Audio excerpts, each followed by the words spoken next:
What is going on, guys? Snickel here, and today I have another trophy talk for you. I know it's been quite a while, but this is a trophy talk for the week of January 21st, 2023, or 2024, actually. This is the first one in 2024, so Happy New Year. Wow, can't believe we're another year in. But yeah, it's been quite a successful last few weeks. I'm sorry I haven't made a video in a while talking about trophies. I've just been so caught up with server shutdowns and things like that that I really just haven't had the time to just sit down and kind of go over everything.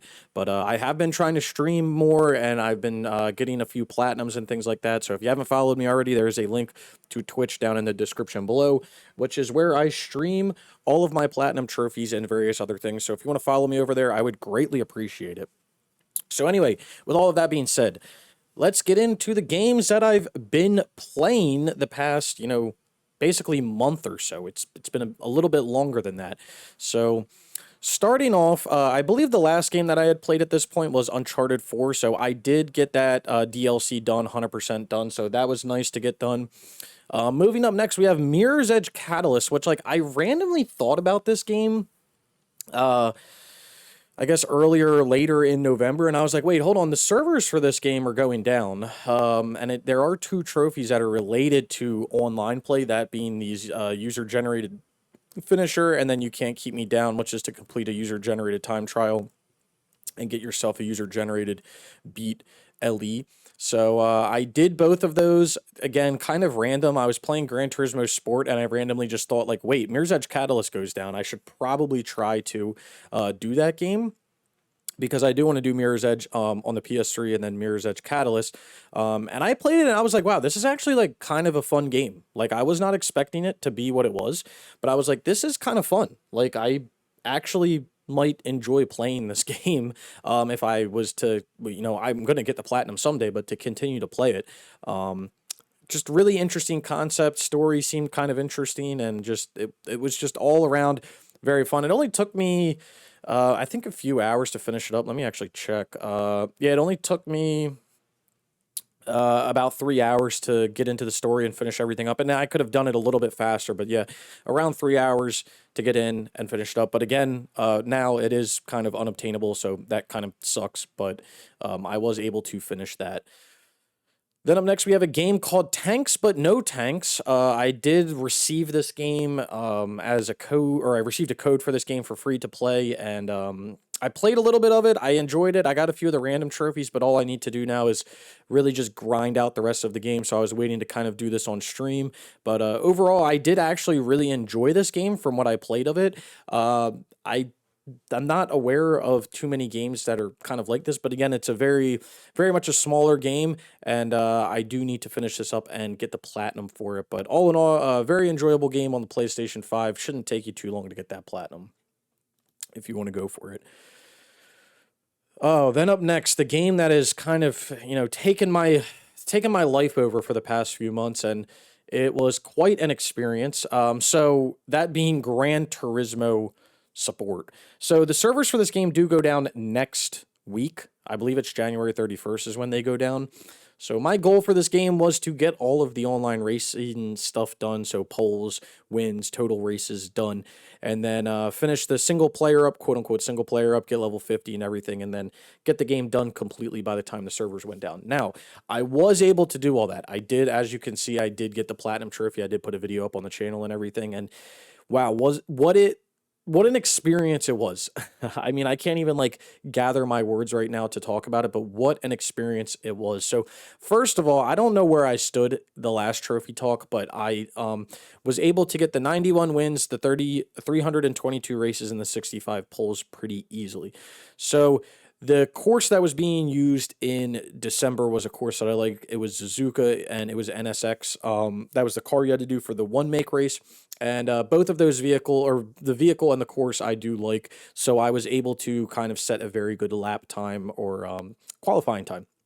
So with that being said, I could set the game up so that I could kind of AFK overnight and try to get some pole positions overnight, because that was one of the things that was really getting to me. Like, I was able to win races when I was playing the game, like during the day and everything, but I was not really able to get pole positions because there'd be like a random person that would come in and then, get the pole, and then, they would leave, and then someone would come in next race, another random person, and get the pole. And some people were getting poles and they weren't even like that good at the race. I don't know if they were intentionally doing that or what was going on, but that was another piece that was very, very frustrating, I would say. So there was all of that. And then, again, I set a really good time, and then I AFK'd the game throughout the night and everything. And that allowed me to, get those polls, because that's what was really keeping me up at night, was the polls. Because I was like, man, I'm playing the game and like I'm having fun with it and everything, but on top of that, I'm not really getting polls. Like, this is very annoying. So I was able to do that, and then within the next few weeks, I was able to get the 91 wins, and then I AFK'd the rest to get the 322 races, which was fine. I was playing at extremely weird hours, like really early in the morning, or middle of the day or something, just to try to get some easy wins. And there were days where I was getting maybe like 10 wins a day.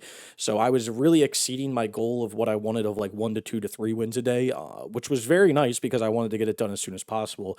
But then the other thing that ended up taking a really long time, once I got these done, I felt like relieved. But then there was another part of the game that I really had to focus on, which was getting to driver level 50, which, if you look at the trophy percentage on that one right here, Ultimate Driver, that's a 1.4%.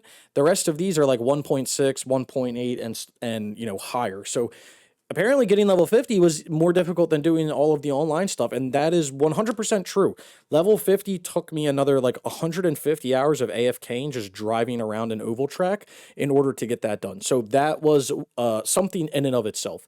So I basically did the online, finished all that up, and then I was around level 35 by the time I finished that. And then what I did when I finished that was I started to AFK level 50. So I AFK'd from level 35 again, around 35 to level 50, and that took me another 150 hours of AFK. So basically, if you wanted to get that legit, you'd have to do like 150 hours of the same race over and over again. Very annoying. So then after I finished up level 50, I went through and finished everything else up. And I know what you're thinking. Snickel, why wouldn't you just do everything else and then AFK level 50 at the end?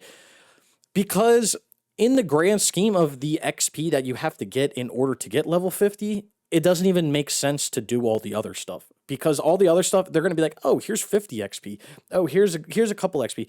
You need like millions of XP in order to get to level 50. So it doesn't even make sense to like, oh, well, we'll finish the single player up, and then when we finish that up, then we can, do level 50, and we can, blah, blah, blah. It really doesn't matter. It doesn't matter if you did level 50 first or you did all the random stuff. Regardless of the way you did it, there's really no efficient way, because you might save yourself, 30 minutes of AFK at the end of the day when it comes down to it, maybe a few races. So it really doesn't matter. But once I got level 50, I then did all of the license challenges or whatever, driver experiences. I did all the mission challenges. I did everything, circuit experiences. So I uploaded those all over on Trophy Hunters Gaming, which is linked down in the description below. So if you need help with any of that stuff or any random trophy guides or anything, you can go check that out. And yeah, I really enjoyed going and playing this game and finishing up. It was a lot of fun, and I would absolutely do the single player again. I don't know if I would necessarily do the multiplayer, because I have to say, from a multiplayer perspective, this had to be one of the worst grinds I've ever done. Now, if you guys haven't been around on the channel for a while, or you don't know what I've played or anything, I've done some pretty ridiculous things, I feel like. I did Killzone 2 back before it went down, and I've done various other things, MotoGP 910, MotoGP 1011. I've done things, right? This is up there with one of the most ridiculous things that I've ever done in regards, because you have to do this in a public lobby, and that's not really the only thing that's really annoying. Yeah, doing it in a public lobby is pretty annoying, right? But the other thing that's really annoying is you can only do certain races. And the other thing is, those races only happen every few, there only a few happen an hour.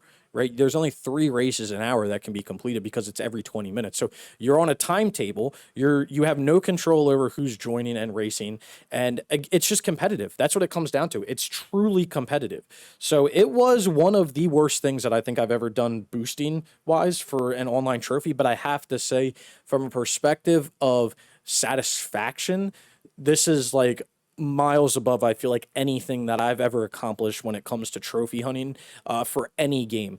And it's the craziest thing is on my profile, I have the top 10 rarest platinums that I've ever achieved.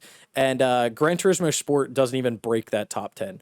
But I have to say, from a personal satisfaction standpoint, Gran Turismo Sport is like number one to me personally. So yeah, I'm glad it's done. It was an experience. There's only like a week or so left, so rest in peace. But it is what it is. It's over. I'm happy about it. Again, if you're having any issues, check the trophy or check Trophy Hunters Gaming below, which has all sorts of trophy guides and everything. So then up next, we have 2 games that are kind of tied together, F1 2013 and F1 2014. So if you don't know, the F1 games on the PlayStation 3 are going down at the end of March. F1 2011, 12, 13, and 14. Whoa, Snickel, you didn't mention F1 2010. Apparently it's not on the list. I don't know if it's going down or not, but it was not on the list of games that are going down. With that being said, F1 2013 and F1 2014, both of these games are fairly easy to get done. F1 2013 is going to require you to win a Drivers' Championship in co-op, which can be a little bit annoying, but not too bad. You need to win the Constructors' Championship in co-op. Again, not too bad. And then you need to complete 50 races online, which, again, not too bad. By the time you do the or the Driver Championship, you'll be almost halfway there. And then you just have to finish up the other 25 races. Again, not too bad. And then you also need to complete an online race from any classic 80s car at Jerez.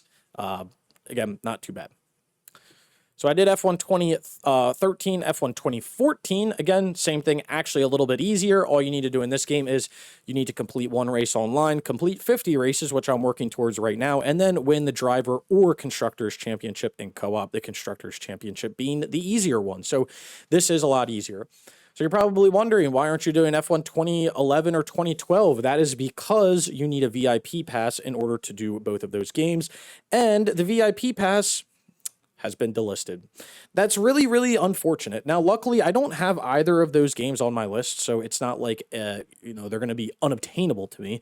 But it is kind of annoying that you're not able to, buy a VIP pass, or they didn't, disable that before they, delisted it. It's actually very unfortunate. Now, I did have a new copy of F1 2012. They're actually not that expensive to buy, and it did have a code for a VIP pass in it, but and it technically did expire, but it let me put it in and it showed up as like an item, and then when I pressed continue to download, it basically was like it failed. Now I've had a lot of games that have had those codes within them, and they've expired like 5 years ago and they still work. So it is kind of weird that it let me put it in and it showed up and everything, and then it just didn't let me download it. But it's not even on my account, so yeah, it's very, very strange. So with that being said, if anybody owns F1 2011 or F1 2012, the VIP passes for them, I would greatly appreciate if there was any sort of way that you could help a friend out in order to download those VIP passes. I would greatly appreciate it, and I wouldn't mind compensating as well in some way. But yeah, for now, F1, I'm planning on finishing up F1 2014, getting that done, and then possibly going and doing F1 2010. But there is another game that I want to worry about on the PS3 in regards to a Codemasters game. So then up next, we have another game, Assassin's Creed Mirage. So after I finish up Gran Turismo Sport and another game that I recently finished, I wanted to play Assassin's Creed Mirage, and I'm going to. I started playing this game for about an hour or two the other night, and then some news kind of hit later that night that, is not, it's kind of unfortunate, but it is what it is. The few hours that I've played of the introduction and everything, I've very much enjoyed this game, and I am wholeheartedly looking forward to going back and playing it. This game, amazing. from what I've played so far. So I'm very much looking forward to going back and playing this game and getting into it a little bit more. I've already made a guide for it, but I haven't uploaded it because of reasons. But definitely going to put a full trophy guide out for this game, and definitely going to play this game and really, really enjoy it. Now, the only thing that I'm not a fan of so far of this game is just I don't like how we've reused like running animations from like basically Valhalla, I believe, but it was built off of that game. So like, okay, understandable, little nitpicky. Wish we could have changed a few things up, but there are new animations and everything, so it's not the end of the world. But I'm very much enjoying the game right now, and I really want to get back into it. But I am not in it because of the next game that's on my list, which is Grand Theft Auto 5. Why is Grand Theft Auto 5 on your list? Well, I'm sure everybody's heard, but the Rockstar editor on the PlayStation 4, this DLC right here, will be going down at the end of February. They will be removing it from the game. So with that being said, you basically need to play through the entirety of the game in order to get the trophy for, where is it? It's all story characters. The ensemble piece. You need to play through the entire story in order to get that. And there's a few collectible things you have to do, really not that bad, but you need to play through the story. I've only played multiplayer in Grand Theft Auto 5 on the PS5 or PS4, so I'm playing through the single player right now. I'm about 20% through, I would say, and I've only played for about 2 days, so I am enjoying it. I haven't played this game since it came out almost over 10 years ago, so I am enjoying playing back through the single player and everything, but this kind of came out of nowhere, and I'm probably going to end up getting the platinum and trying to do the 100% in this when I finish up the single player. I really don't know how it's going to work out from a guide perspective, if I'm going to hop back and forth between like Mirage and GTA 5 or like record guides in GTA. I don't know. But all in all, I might just end up finishing up the single player and the multiplayer and just getting this platinum and 100% done within the next few months as a possibility. But I am playing through the single player right now, and that's like the main thing that I'm playing. It is what it is. But again, I am enjoying playing back through it. Then up next, the last thing we have, which is the last game I guess you can say I've been playing, is the Crew Motorfest. I was able to get the challenges done, get the platinum trophy, and finish the game. So, I put my platinum video out. I'm not really, oh man, I'm not really sure what to say about it. It's like a love-hate relationship. I really love the game in terms of like the cars you can choose and certain things, but like I'm not a big fan of the structure of the single player. I'm not a big fan of the festival aspect. And I just don't really like how, they really don't even make you play a majority of the game. Which, I could play more of the game if I wanted to, but like in terms of trophies, you really don't have to do anything. So it's a little interesting. But yeah, I was able to get that platinum done. So that gets every crew game done for me. And then I'll probably end up stacking that on the PS4 at some point, but not my highest priority at the moment. So it's been quite an eventful last few weeks, month, whatever you want to say. That's everything that I've been playing. What do I plan on playing in the upcoming week? So my main goal for the upcoming week is I do plan on playing Grand Theft Auto 5. I keep wanting to say 4 because I love Grand Theft Auto 4. I plan on playing Grand Theft Auto 5's single player, getting that done and trying to do the Rockstar editor stuff and get all that stuff done. That's the first thing that I'm focusing on. After I get that done, I do want to play Assassin's Creed Mirage. Now, there's another game that did not show up on the list that I was playing for a little bit over the weekend, which is Red Dead Redemption 2. Brian and I started playing Red Dead Redemption 2 online to try to get the levels and random trophies done. I do want to get back to that at some point, but my main focus is definitely going to be finishing up Grand Theft Auto 5 and then possibly doing the DLC stuff for that and getting that done, because since that's going down, I have a feeling I just want to focus on that. And I have a really big feeling that since they're shutting the Rockstar editor down, and I've read a few articles, I have a feeling that GTA Online on the PS4 is going to shut down within the next few years. So I kind of just want to get that game done. So I'm going to be focusing on GTA 5 single player. I'm going to be focusing on finishing up F1 2014, those races. Once I'm done GTA 5 single player, I'm going to probably play Mirage, and then I might play Red Dead Redemption 2 single player and try to finish that platinum up as well. Other than that, I really don't have anything else planned out for the moment. There's a few games coming out that I do want to play that are going to be new, that being Skull and Bones possibly, and then there's a game called Expeditions coming out that I want to play, and then Brian and I talked about playing the new Suicide Squad game. So we'll see how that goes. But really, I'm just playing games as they come along. I always say server shutdowns and things of that sort really suck, but they are kind of a blessing in disguise because it gives you structure and it gives you games to play. And all in all, that's really kind of what matters at the end of the day, is figuring that stuff out. So anyway, that's what I've been playing. That's what I plan on playing. Let me know what you guys have been playing down in the comments below. Down in the description below, you'll find links to all types of stuff. My Twitter, my Twitch, Platinum Trophy videos that I've gotten over the years, Trophy Hunters Gaming, where I'm putting all my trophy guides and everything else out on the channels and, you know, socials and everything like that. So if you want to go follow me anywhere else, look at any of that other stuff, follow me on Twitch to see when I go live and everything, I would greatly, greatly appreciate it. Anyway, like I said, let me know what you guys have been playing down in the comments below. Give this video a like if you did like it. And if you've made it this far and you haven't subscribed, consider subscribing for more trophy content like this. And I hope to see you all around sometime soon.